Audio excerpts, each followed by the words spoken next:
What is up, guys? That was I a didn't know little she was odd back. on the video there. What is up, guys? Welcome back to the Huddle, the #1 podcast in flooring. We're here every week to help you guys gain forward progress in your career. You've heard it every week. We're here to help you guys win. For all our new viewers, welcome to the team. What's up, my men? What are you What's guys up up? to? What's up, brother? Feels like it's been a while. It does feel that way. I I've been just swamped with all the automation and stuff we're doing at the moment. So it's been I fun, but it I is can only imagine. time consuming. Isn't automation supposed to free you up? Yeah, that's the thought, but it's usually after you've done it. That's the problem right now in AI is that people just want something out of the box. AI is really more about, well, I think the most benefit can be gotten by building your own stuff, It's custom. Yeah, my Custom, opinion. bro. I don't think that's just your opinion. I think that's just how it is. Because if you're not building something for your own stuff, then you're just trying to use someone else's solution, which is never 100% focused on your stuff, What's especially when it comes to AI, because it needs to know you, right? It needs to Yeah, know it's the certainly not business. built for you, first off. And then secondly, just like you mentioned, is it's out of the box. It's the same thing everybody else has. And it has limited learning ability versus you having an AI employee or agent of your own that you teach, that it learns these things. It learns, you know, it will make mistakes. I promise you that. We've already experienced it. But guess what? So do employees. And you got to look at it that way. People are looking at AI as software, not as what it is, which is really digital employees if you so choose to go that direction. Luckily, It's we're in that a chicken business noodle where soup, we're not brother. going to have digital employees installing our floors, so we Yeah. still have an opportunity on the backside at operational excellence and on the front side of building those relationships. We can still do what we do. It's just it takes away all the, yeah, the cruddy stuff no one likes doing anyway. Well, But you got to It's build it like that way and train it, like I said. AI it's is like chicken noodle training. soup, right? We're all gonna spice it a little bit differently, make it a little bit differently to our liking.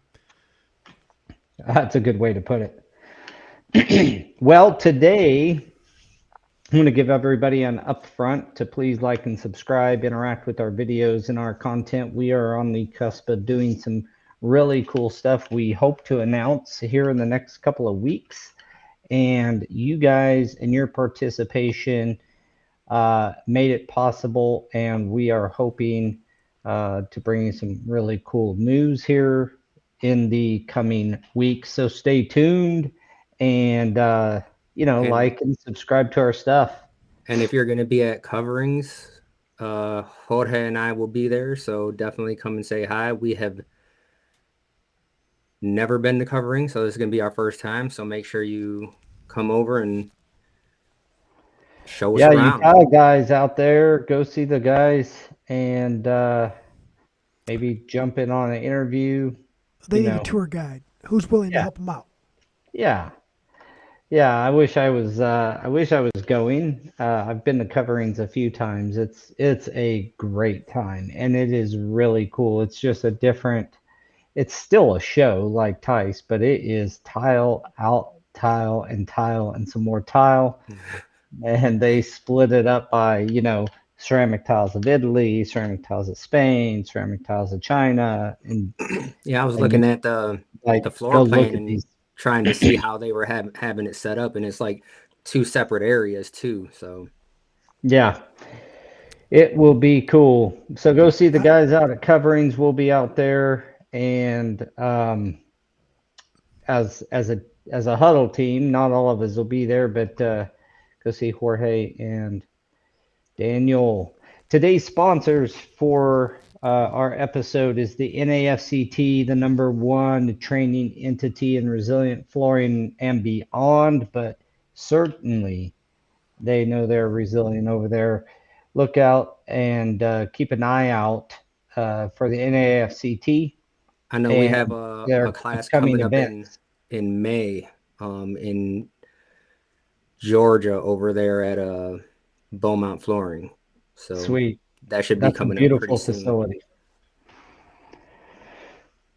Another sponsor for the day is Divergent Adhesives. Mr. Sonny Callahan himself, Mr. Divergent, makes some really damn good adhesives. So go check out Divergent. And if you have one of them projects that really need a high demand adhesive, Divergent is your place to go. So go check them out. Episode's also brought to you by Trade Tap and the VTI. We are making great headway over there, and the VTI is pretty much live. There's a few little binkety binks going on that we are in the process of working out, but very soon that will be 100% live, along with with Jumpstart, which is our job board. So if you're an installer, you can subscribe to Jumpstart for just $99 for the entire year and have access to all the new helpers coming into our industry. I wish I had a different word, but that's what we all know them as. But these are trained guys. Eventually, we'll have a different word. It's got to just Well, be talent, with what people we're new know gonna now. talent. we're gonna coin something in the near future. But the new talent coming into the industry, I heard you, brother. Um, you want to hire those guys. Don't hire off Craigslist. Don't hire off freaking Facebook. Don't hire your nephew unless he's committed, obviously. But you know what I'm saying? Like, go give the guys and gals a chance that are coming out of these programs, and soon you'll have that right at your fingertips. So keep a lookout for Jumpstart coming out soon as well. Now that we got a little housekeeping out of the way, we're going to get to today's topic, which is that's how we've always done it. Most people believe this, or a lot of people believe this is part of the biggest, like, overarching problem in our industry is that we are stuck in our ways, and we have. If you've been in flooring for any amount of time dealing with people, you have heard this term. You have heard them say, "Well, that's the way we've always done it," or a more aggressive approach is a GC saying, well, that's how we've always done it. Or a building owner saying, essentially, that's how we've always done it, but tearing up Yep. old VCT and putting new down and not understanding that the new can't handle the same amount of moisture as the old, and the new has to be mitigated and the old does not. Well, and that's when Oh, they always fall back to the other guys that were here didn't do that. yeah, Dude, just writing that down. That's not how the last installer did it. Just yeah. writing that down right now.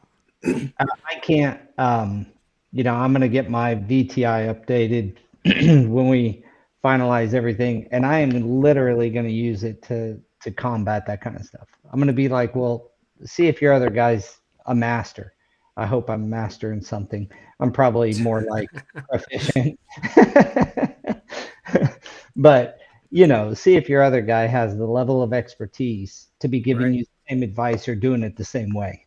And that's the thing is that people don't realize that proficient, like if you are proficient, you're already ahead of the curve because You're way ahead. there's so many people that are just stuck down there because of one of the reasons is because of the topic we're talking about today, right? Yeah, and this topic goes right to training. Like that's why I think so many guys are adverse to training.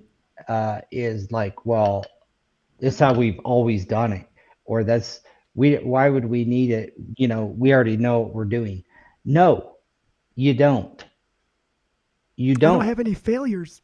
I haven't Yeah, had one go phone call back back. after 2 years or a year, you're gone.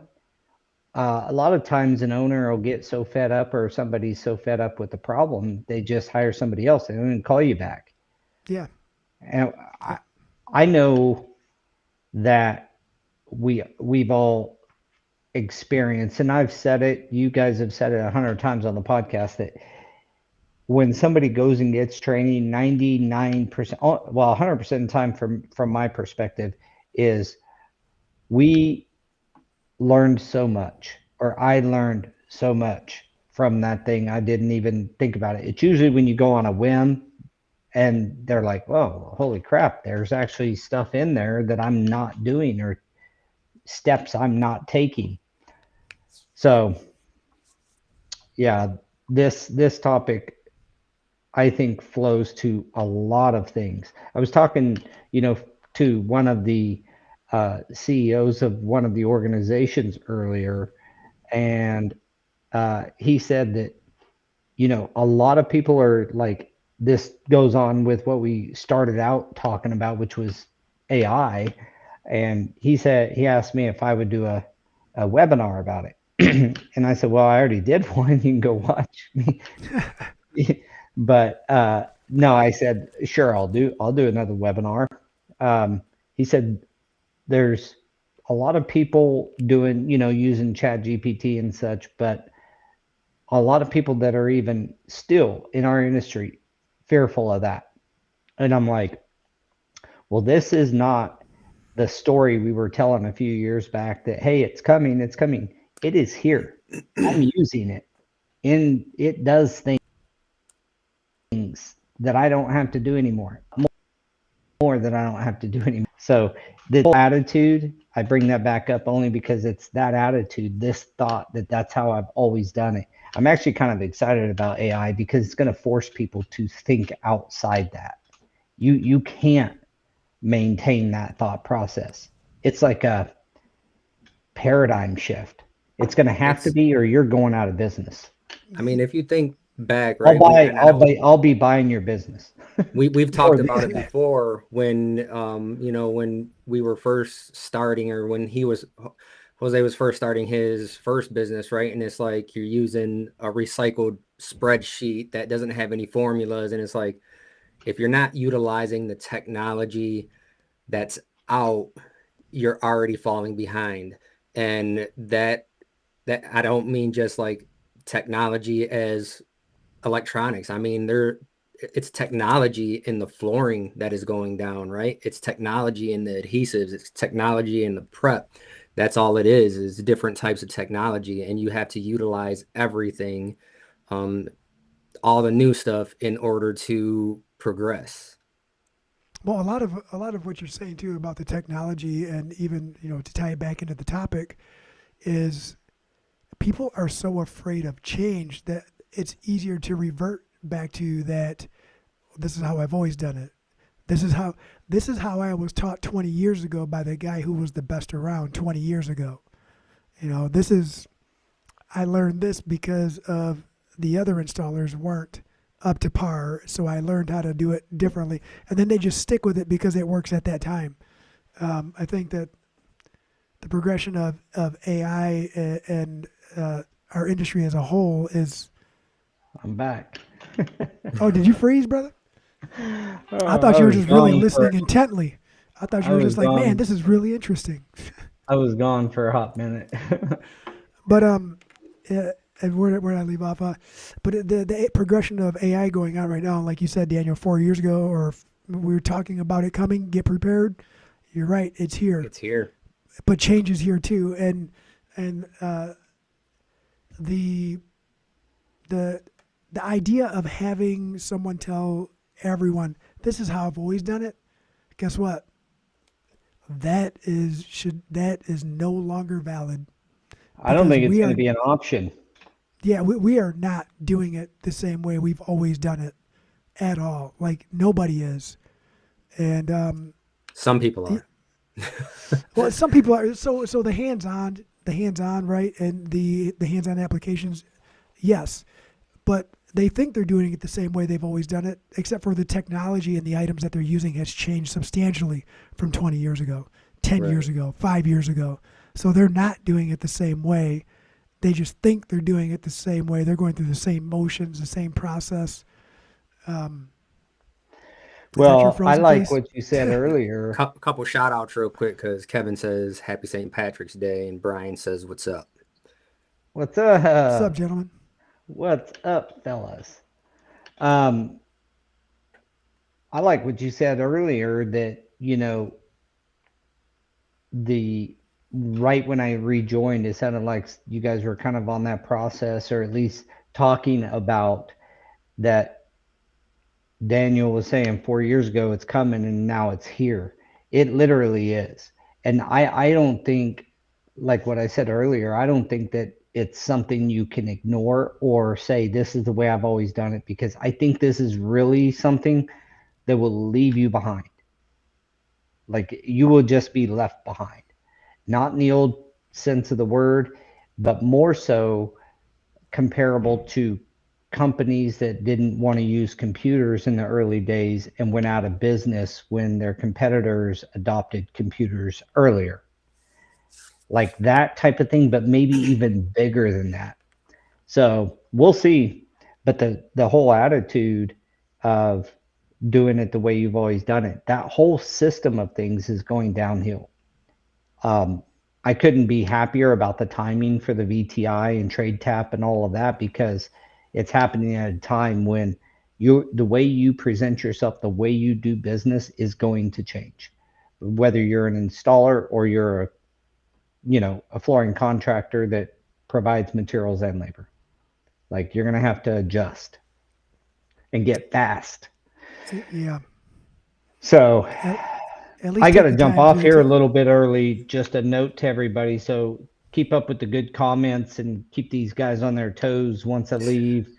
And I just thought I'd say that I'll be leaving here in about 5 minutes. But yeah, So Daniel. So what are your? I was that going to was ask one you of just. what we talked about during our meeting this week was just how you can learn so much by reading the specs and knowing what changes, right? And we were talking about prep because the guys had questions about, what can go underneath certain systems like a moisture mitigation, what can't, why can't it, and then what can go over old adhesives. And then I was like, actually, a lot of the prep manufacturers and adhesive manufacturers, they used to say get it down to a thin film. Now they're saying I want it gone. Get it to concrete. Yeah. Get it to And that concrete. and if you're not staying up on the latest stuff through the huddle and through training, you would not know that.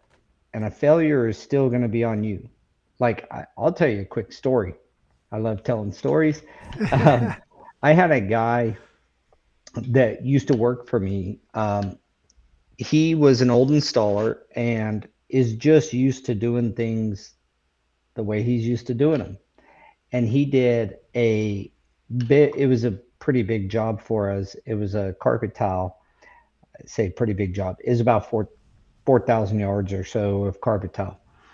And because carpet tile was down, they took up carpet tile and Oh, it had old broadloom adhesive with pressure sensitive, and he refreshed the pressure sensitive and put down the new carpet tile, and every stitch of it failed. We got oh 2,300 no. yards in before it started just failing, Just peeling right curling, up, huh? coupling. Yeah. Yeah. And we had to replace every bit of that. Luckily, I'm not naming manufacturers or anything. The manufacturer stood behind us and helped us with the material. We had to cover all the labor. It was still a very, very expensive mistake. And it's because that guy did not pay attention to our policies and procedures. Our processes at Stewart and Associates say get it to concrete or get a full indemnification, one of the two. Get it to concrete or indemnify, or you better have a product that you know. Like I'll mention Milliken as an example of one of the very few carpet tiles that can go over old broadloom adhesive with their non-reactive adhesive. I like what Kevin said, releasable, not reusable. Yeah, that was actually part of the topic that led into the conversation that Daniel was talking about compatibility and going over it, and then we talked about the curling, and it doesn't matter how good you are, right? You can be the best, but if you skip that step, you're gonna look like the worst, and that's I'll tell you what I hate though is pressure sensitive on concrete, like a nice concrete with pressure sensitive on, and you got to take that up.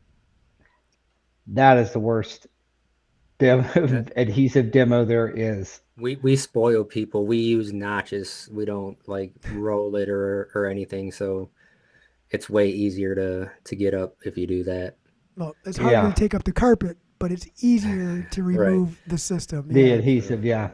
Doyle says it's hard to do it the same way if you're staying up to date with adhesives and especially the roll-on vapor barriers and the new technology of self-levelers because technology is advancing not only the quality of stuff, but pushing your turnaround time because jobs, we live in a world where that's what gets you the job sometimes overpricing is Hmm. hitting these deadlines. And we've been on those jobs, right? We called you and gave you the contract not because you were the cheapest price, but because we are on this deadline and we think you're the only one that's going to be able to hit it. Yeah, yeah, that's a good point. And one other thought to his comment is the application of these products. It's if your store, if you're grabbing a new product from a store, I don't care if you're buying it yourself or you're getting it from a retailer or a dealer. If they're not giving you new information, you better start learning about that product. Getting a hold of the rep, like you know, because they change so fast. Self levelers, man. It seems like they're coming out with a new like approach to self levelers every week. That's obviously hyperbole, but pretty damn often I've got a new self leveler at my feet I've got to learn yeah. about. Yep. I don't feel There's some comfortable Sherlock that stuff I still okay, I want to just try. pour some stuff in there and pour some water, mix it, and pour it out. Does it need primer? Can it go right over a moisture mitigation system? Do I need to prime the mitigation system? If I do, is it a different primer than the primer I used over concrete? Like I want to know about the Is product, and then is the what is the leveler coverage and the flowing and all that jazz.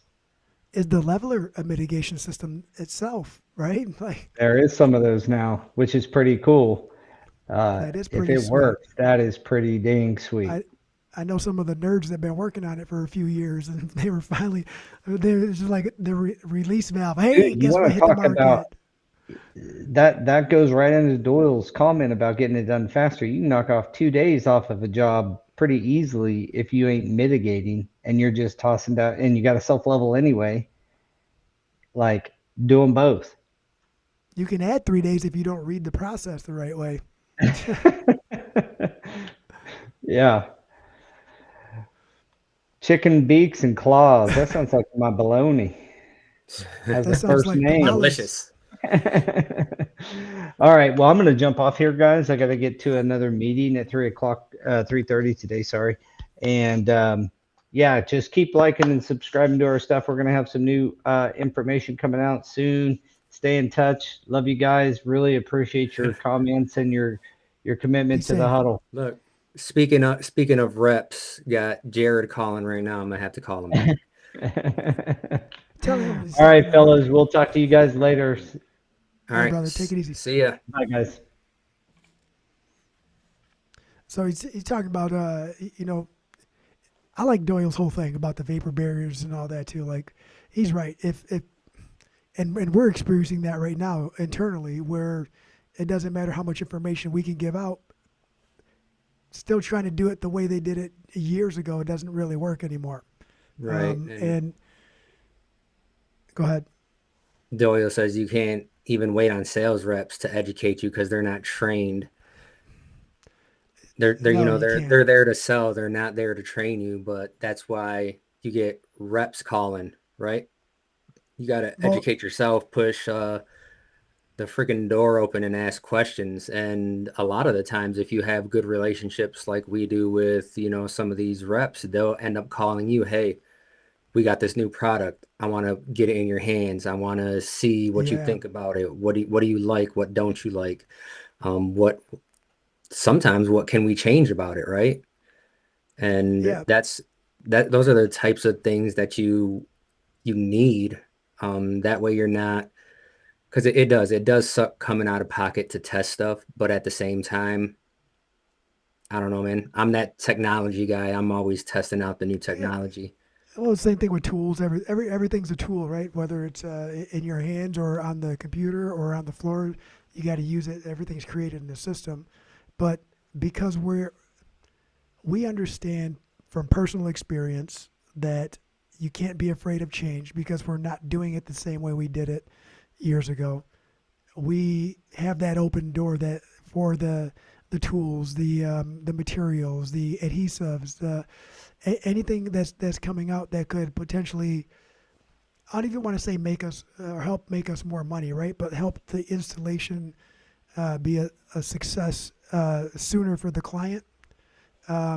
It just overall timeline, right? We try to give time back, and that's what everything is geared for now, is to give time back. And Right. if we were afraid of change or kept on our old ways, we wouldn't be It wouldn't be entertaining where that. we're at right now, right? Yeah, And Doyle says failure, remember, failure start at floor prep, not installations. And that is 100%. That was a big um, topic in that same meeting, was how, back in the day with the solvent adhesives, when we were, ripping up broadloom, put broadloom right back down, just boom, rip it up.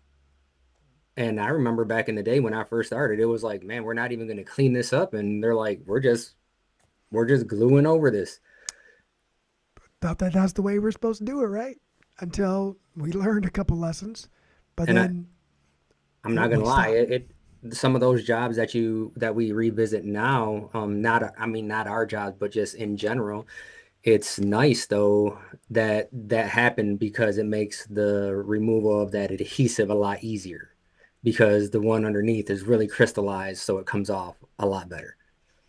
All right. Well, you think let's backtrack. Let's look at one of the jobs that we've been fortunate enough to do 25 years ago, right? And then we revisited it again, what, 8 years ago, 7 years ago, and redid it with, like, we tore it up and it's like, hey, I did this install, right? And and it was in the newspaper, and blah blah blah. Man, I've learned so much since then. And then we went back with new technology, uh, right? We used was it our 185. yeah, 185, and went back with that. And then they had some water line bust, and they had to redo everything anyway. And they went back with another solution. So their knowledge on what to do progressed along with ours. And then the product from 25 years ago was able to hide a lot of things that were wrong down there. But when we went back for the second time, we noticed all the things that it didn't really hide. It harbored, and it Yeah. made it worse. I don't think it was 25 years, but I get the point of the story. Doyle says that he's meeting with his Ardex rep tomorrow to explain the new leveler they have, how it will work with the property owner and the installer. And that's what you need to realize, is that these people are there to help you. Jared just called me. He's been on our job sites before, numerous job sites, not just one. And Mm-hmm. it when he does it, it's I'm not going to say no because that's free labor for me, right?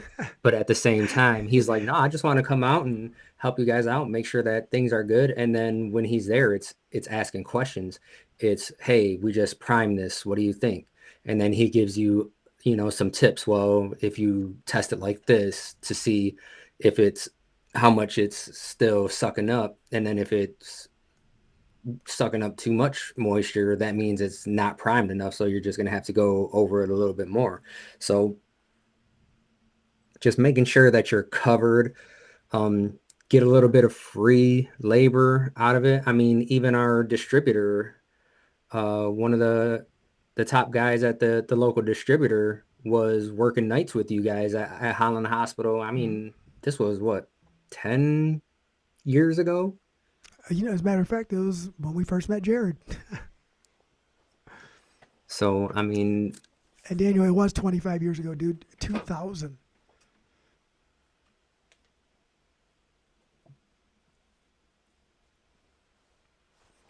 The year 2000 when that got installed. oh, I don't even know what job you're talking about then. Boys and Girls Club. That was not in 2000. Oh, the first time you The installed first it, time, not the yeah. second. Not the second. The Oh, second was like 7 years ago. but But that's just one of those things too, where you know you could do it the same way, like work with the same people, and your relationship can continue to grow. That's one of the things that I would say that we've been working with them for years, right?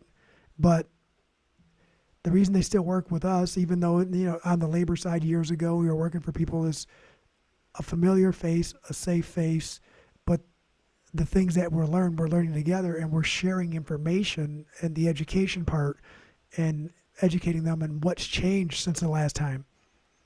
Their money, their renovations are funded with donations, so that's an investment that they can't exceed, an investment they don't want to revisit, and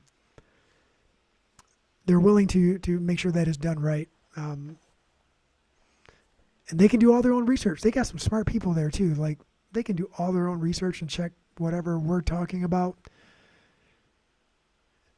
You just got to evolve like everybody else. And the flooring industry is no different than Meyer. Remember before self checkouts, right?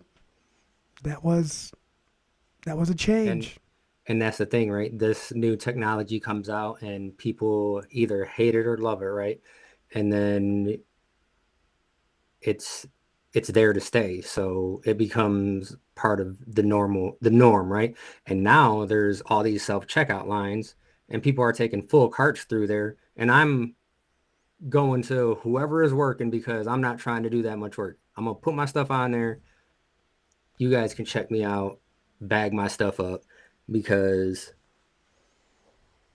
I'm just not for it. That's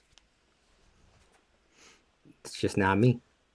So in the title of the episode, you had a line in there that I liked. It was the difference between honoring experience and resisting change, right? And that's, I mean, it's, you could say it however many ways you want, but that right there is what stood out on the title, is because are are we as people really doing our best to put our best foot forward if we're not honoring the experienced people, but also entertaining the technology and the new things that are coming up with the newer generations? Are we not adjusting, or is our honor for the older generations and the experienced installers? Are we worried that we're going to offend them? Right? Like, they have to understand. Everybody, I understand, you understand, but that aspect with the new technology moving forward and trying to change the way that the systems are installed, how do we get that to the older installers who've been doing it for X amount of years, so that way they understand the importance of them adopting the new ways, so that way when they're training, these newer generations are more open-minded to learning and and adopting I, newer techniques and styles. I think it's like what CFI is doing with the chapters, right? When they're inviting everyone, you don't have to be a part of CFI, just come to the chapter meetings and see what we're all about. And it's all about education. Like we said, both of us were kind of in that too. Like, why do I gotta go get training when I already know what I'm doing? And granted, we kept up on stuff, so yeah, we kind of felt like that. But at the same time, we go to some of these trainings, it's like, man, I guess I didn't know as much as I thought I did. And we were open to understanding that that could happen because we've had certifications and training in the past when it was needed, but we weren't out seeking it. We weren't being proactive as installers. Um, we weren't doing our due diligence on the benefits of education. But once we started, it was hard to keep. Like, I've been doing it like this for years. Hey, we're open for any new ways, new information. Um, Love it because there's just more information for us to apply later on. Doyle says installers and retailers need to be verified in doing F2170 and F1869. Those of you that don't know, that's moisture testing in situ for RH and calcium chloride for moisture vapor emission rate. And, the more they know about moisture, they'll automatically venture into understanding adhesives, roll-on vapor barriers, levelers, how everything works hand in hand. And I'll always go back to, one of the first certifications I did when we started this, and it was, him saying, but you guys don't need to know about this. That's for like the project managers and stuff. And I'm like, hold on, man, we 100% need to know about this. And that's where it's like we gotta be scientists out there. We have to know about the concrete. We have to know about the adhesives. We have to know about the material that's going on. How does moisture come up through the concrete? How does it stay in the concrete? It's like there's so much to know. And if you're not learning about it, you're eventually, and I hope not, right? Eventually you'll have one of those projects where it's like, oh, and most of the time it's not even gonna be anything that's probably serious. It's gonna be someone coming up to you and saying, where are your moisture tests? Yep, 100%. And then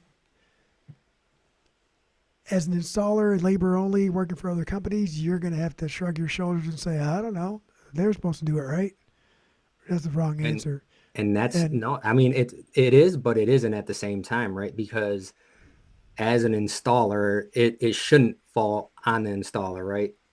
And that's where you can say, well, you should have verified whether the results were good or not, but not actually do it. But everything gets pushed onto the installer where it's like, oh, if you start it, everything is automatically your fault. When as an installer, majority of the time you're going into these projects thinking that they already did the due diligence on everything and everything is good to go. But you also have to take a step back and realize where it's like, all right, let me let me stop right here and just check on things. This doesn't look right.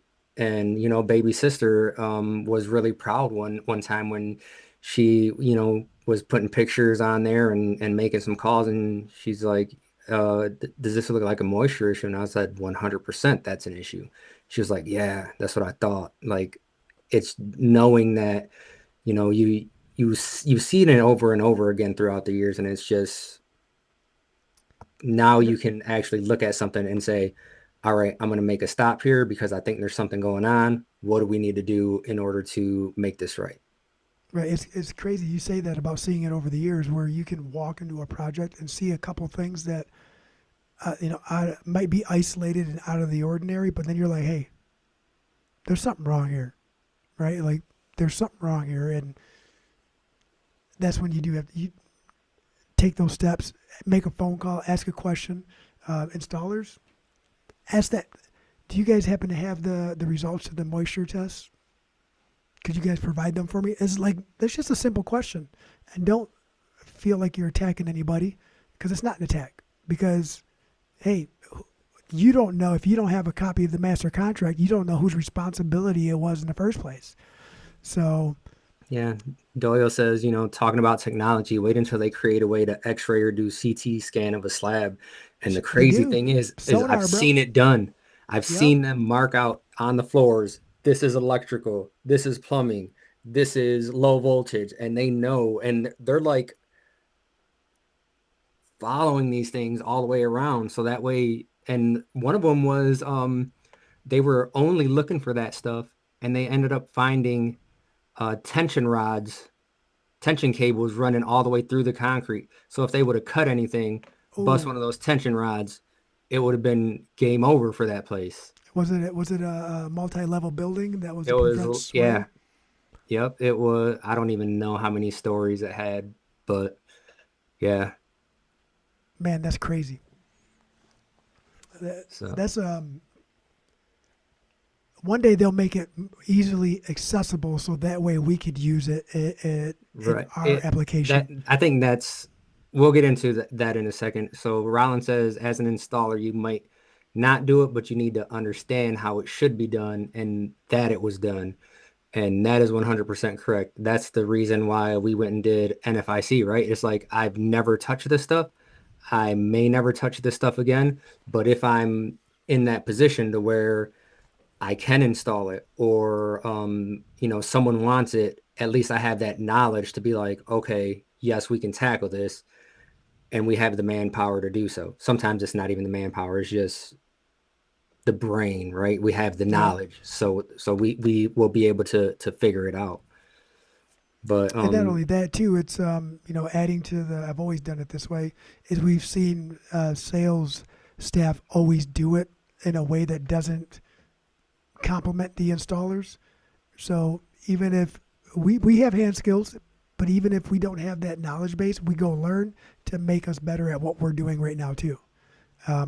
So it's not just. I've always done it that way. You can watch other people and see them do it one way and learn from that. Like, okay, what are you missing that I can add to my arsenal that will help me out? yep. And when we're talking about you said, one day they'll have that technology in our hands where it's, readily accessible. And that's one of the downsides, I guess, of technology is that when you are an early adopter, it's always more expensive and then the price goes down, right? Oh, everyone's got, you know, big screens and then the LCDs or the plasmas come out and it's Dude, like, man, now we want a plasma and the then OLEDs and yeah, man, it's always something, right? And it's they have to do that in order to keep people buying. But is it better technology? Yeah, it is. Rollins taking off. Thanks, Rollin. thanks for joining, Roland. Enjoy the rest of your day, brother. The what are some examples, Daniel, that you've experienced of other people maybe not necessarily installers, right? But like other examples of other trades, other people scenarios where you can see that they're just stuck on doing it one way and not entertaining something else. Do you have any examples of that? Um, If not, I got a couple anyway. So I think like it's not necessarily other trades or anything, but Randall did chime in here and say the worst thing you can hear in construction is I've been doing this for 25 yeah, years. But just like I'm gonna go back to flooring, right? Because it's what we know, and it's when we invested in the riding machines and like we were tearing stuff up with that original turbo machine, having someone stand on it. It's like it's a full-time job for two, three people to run that thing, and then you're not even getting the you're the not real getting as estate much that you up as you cover, think you yeah, are. yeah, Like you're like, yeah, this is working good, and then you look back and it's like, dang, we did 100 yards today, and we still got 2,500 to go. yeah. Working hard isn't necessarily getting shit done. Working hard is just working hard. But if you have the right systems and tools and knowledge, and you apply that balls of the wall work ethic, you can get some things done. Yeah, and that's one thing that I always think of, right? Because, we've had people come through and it's like, I wouldn't even be here if you guys didn't have this, because we've been on some stuff where, man, it's like sometimes you can't get the machines in there, and then if you do, like we have a walk behind and they don't want it in there because it's so loud, and it's like, well, cutting in 1-inch strips and pulling it up and scraping everything by hand, it's not fun, but Hey, sometimes it's what you got to do. yes, hey, for all those installers, younger installers out there who's never experienced having hamburger hands, you're lucky. You're very, very Right. lucky. Kevin says he doesn't think that the technology is always better. Sometimes products are created because of the loss of other products, Oh yeah, the solvents and right. the adhesive, right? Sometimes we are just adapting, and 100% for a long time, with the pressure sensitives that were coming out, one, it was a new technology and different technology, so it's more expensive because the things that you're putting in there, and two, it was a trial and error thing where it's like, yeah, we're testing it and it works right now. And it's not just adhesives, right? It's, think SPCs, and not to throw them under the bus, but the drop locks, right? Where it's like, can it work? Yes. Does it Will it work? work every Yes. time? No. No. Well, you some of the technologies, like he's saying, but it's the same thing, right? When that happens, it's good to know, and you have to adjust. You And can't do it's it the same way. and they're doing the same thing that you should be doing. It's using the technology, either liking it or there's some issues with it. You adjust the issues, you come out with something new, right? It's constantly adjusting, and that's just how you have to think about business in general. And if you're an installer and you're not a business owner per se, it's still a business thing, man. It's your job is your business, right? That's how you make money. So it's eventually it's gonna all catch up to you, if you're not trying to do things to the new standards, and then it's gonna end up biting you at some point. If if what you do day to day, no matter what it is, if it's several things or one thing, if it provides for you or your family and gives you a means to, go on vacations or have a hobby, if it provides you a means for you to live life the way that you choose, invest in yourself and learn how to do it multiple ways. Don't get stuck on one way. I get it. One way does work, right? There is always one way that works better than others, and you might have to revert back here and there, but don't put yourself in a situation where you're not willing to entertain the idea that you don't always have to keep doing it the same way. Let's learn a little bit more.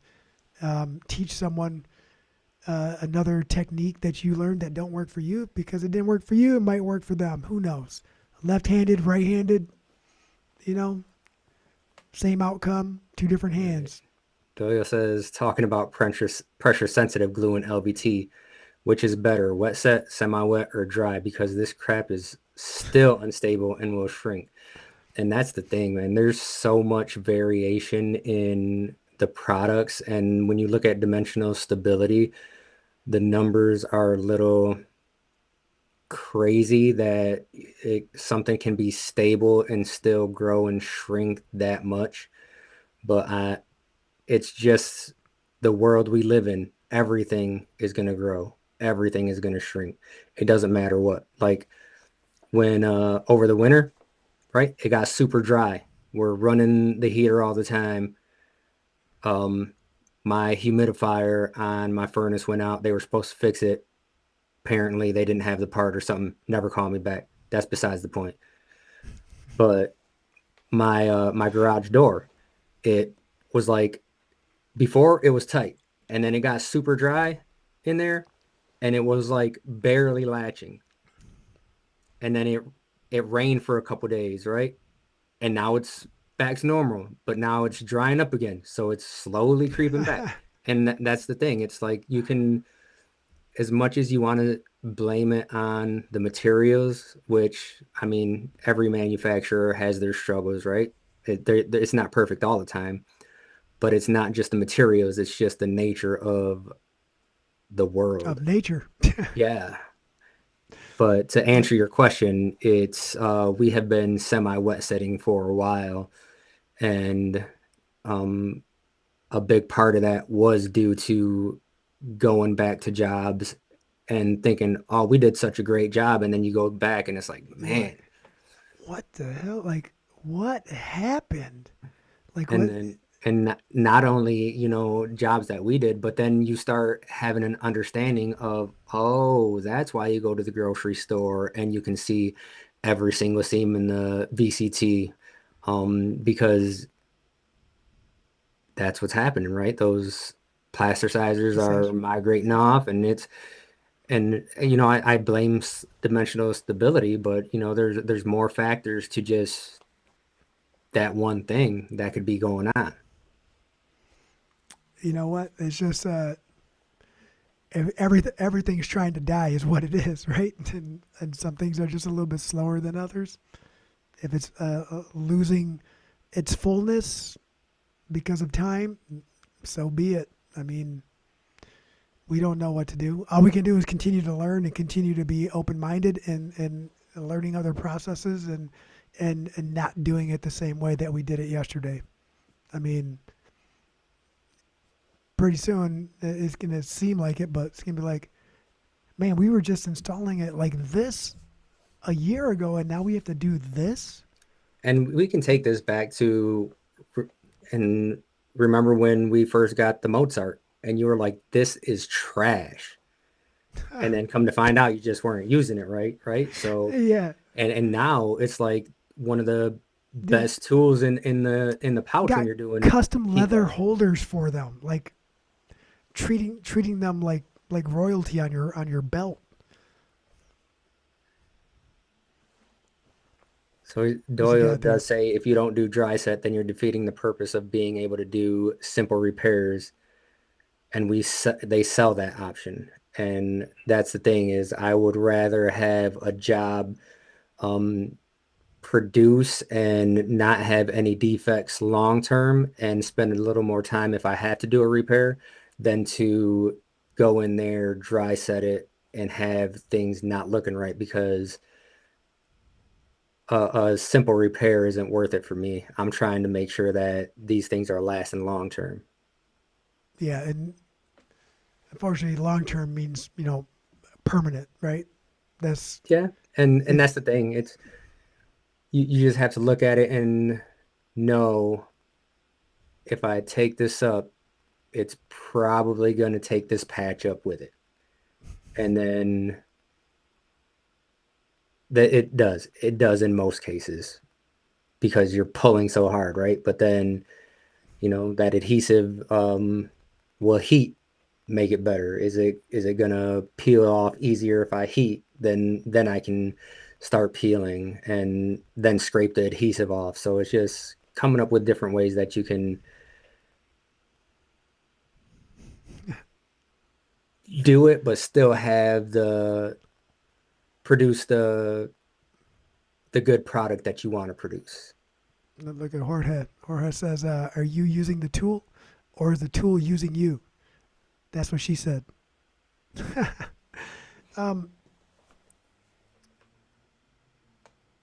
I don't know where you're going with that, bro, but I can let you know that if you don't have the right tools, you wish that you had the right ones. But if some people have the right tools at their disposal and still don't use them properly because of the misunderstanding of what it's for and the purpose is.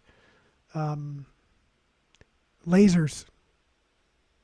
Lasers are one of the simplest tools to use, but people don't want to spend the time to set them up. And I tell you what, I've had many layouts. Um, I've had a lot more success with a little bit of lasers in my experience than I have just dry lining and snapping and hoping that it all ties in together at the And end. the crazy thing is that lasers are easy, but they're not cheap. But there Yep. are some tools that you can use to get the same result. You just have to have the know-how, right? Yep. Trammel points. Going back to Nate, I missed this comment over on Instagram, but Nate said that when we were talking about everything goes back to the installer, right? When it shouldn't, he says the installer is the only one without a legal department. Typically, yeah. Yeah, in most cases, he's right. The fall guy. If you're an installer that doesn't take the time to educate yourself and learn all these things that from the business standpoint and the manufacturer standpoint, you're putting yourself in a bad spot. And when you really think about it, right? And if some of these installers have never had to go through something like that, that's great. More power to you. But it's things that happen like that where I know it's not my fault and you're making me pay for it anyways, is where that learning curve started happening, right? Where it's like, oh, so this is how it's going to be. Lock that one in here, start doing things another way.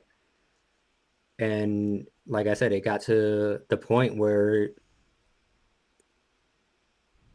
I'm on meetings and they're pointing fingers and stuff, and it's like picture here, picture here.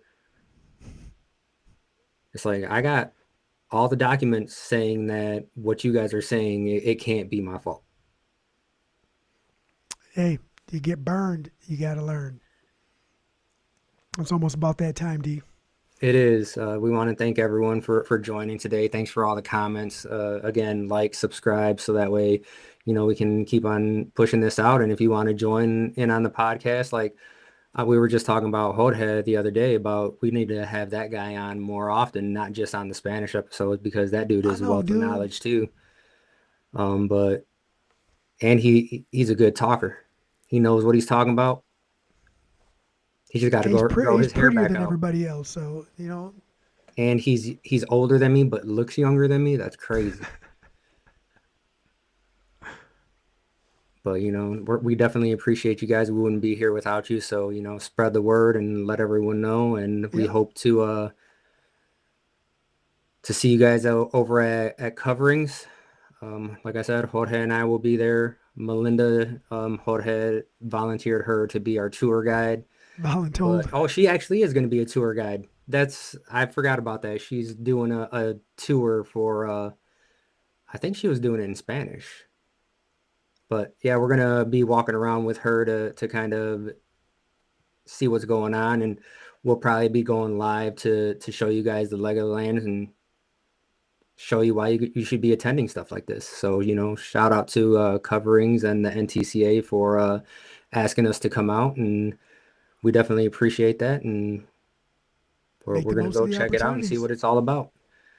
If you guys Everybody, like and subscribe, share, thumbs up, thumbs down, whatever. I don't do that cool things with my camera like Daniel does.